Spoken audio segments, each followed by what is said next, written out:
Rasgos que se creían exclusivamente humanos se extienden ahora a algunas especies animales. Hagamos un repaso por algunos de los ejemplos más recientes.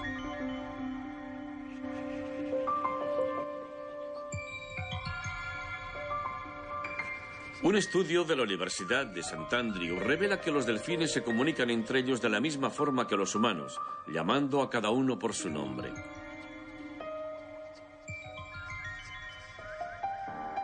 Los científicos han descubierto que estos cetáceos pueden reconocer a los distintos integrantes de su grupo social y tratarse como individuos con identidades diferentes. Durante 3 años grabaron los sonidos que emitían los delfines de la bahía de Florida y los pasaron por un sintetizador para convertirlos en la voz del delfín. Posteriormente, los expertos emitieron los silbidos a través de altavoces submarinos y comprobaron que en 9 de los 14 casos los delfines solo se volvían cuando se les llamaba por su nombre y no cuando oían los silbidos de otro delfín.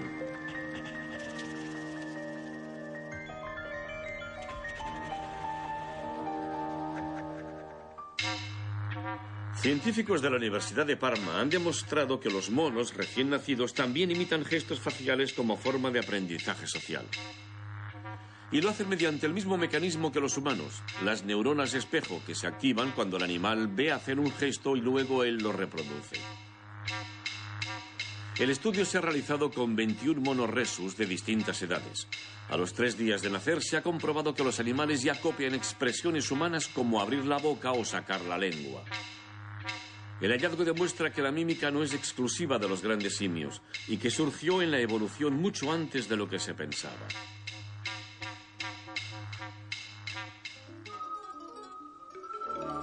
Tras 15 años de estudio con ballenas, científicos del Consorcio de Nueva York en primatología evolutiva han detectado que estos cetáceos tienen unas neuronas específicas para las emociones. Hasta ahora se creía que estas neuronas solo existían en humanos y grandes primates. Este tipo de neuronas participan en las relaciones sociales y sentimientos. Los científicos las han detectado en 4 especies de ballenas de gran tamaño. Según su estudio, las ballenas las han desarrollado durante 30 millones de años, el doble de tiempo que los humanos y antes que otros primates. El hallazgo podría servir para cambiar la visión actual de las ballenas. Ballenas que todavía se cazan en países como Noruega o Japón.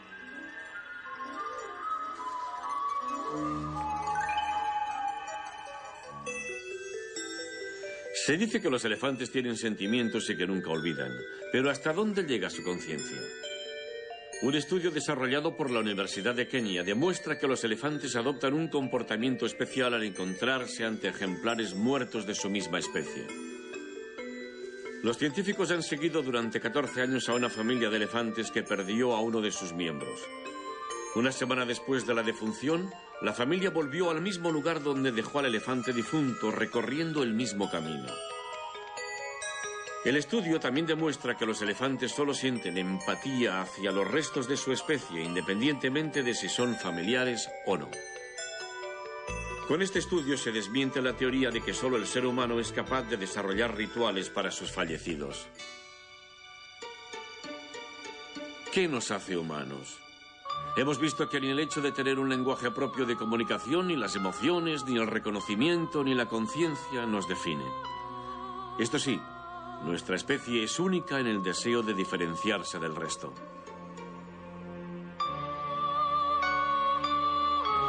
Después de todo, es curioso porque la idea de que somos distintos, creados a imagen y semejanza de Dios, sí, y que por lo tanto no tenemos nada que ver con el resto del mundo animal, es muy reciente, ¿no? Antes los animales hasta los divinizábamos algunos. Sí, sí, efectivamente. ¿Esto empieza cuándo? ¿Con el libro del Génesis o hace qué? Bueno, pues el libro del Génesis es un producto de una cultura muy específica y la pregunta que me estás planteando es mucho más general. No sé, yo intentaría una aproximación más o menos por ese estilo, sí, que efectivamente, como tú dices, tradicionalmente, por lo que sabemos, todas las culturas humanas se han concebido como parte de la naturaleza. Esto. Y que la prueba es que hay adivinizaciones de animales en todas las culturas,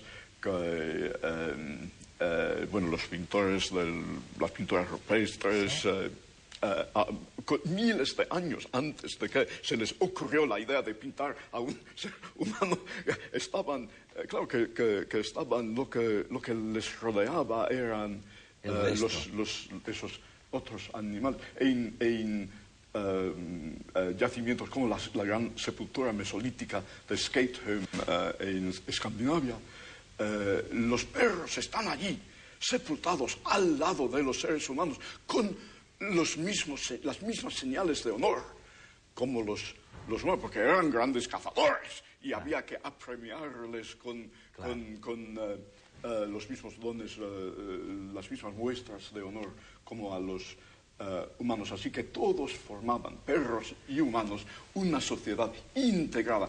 Y yo digo que a lo mejor las primeras pruebas que tenemos del inicio de ese gran esfuerzo a diferenciación entre el hombre y el resto de la naturaleza empezó en el primer milenio antes de Cristo, cuando pues había en China, en Grecia, en India, en el sureste de Asia, una serie de sabios, de filósofos que más o menos simultáneamente plantearon ese problema, que es nuestra relación, y más o menos llegaron todos a la misma conclusión, que es que somos responsables de la naturaleza, somos los encargados por los dioses o por Dios de esa responsabilidad, y esa responsabilidad se puede medir en cierto sentido en términos de superioridad. Ahora, lo fantástico es considerar lo reciente que es eso. Porque me estás hablando de 1000 años antes de Cristo, 2000 años como máximo. Sí, y teniendo en cuenta el hecho de que el ser humano ha existido, el Homo sapiens, desde hace millones. Bueno, pues no, el Homo sapiens, planteamos como mínimo la existencia del Homo sapiens, que son unos 200.000 años, así que es la décima parte.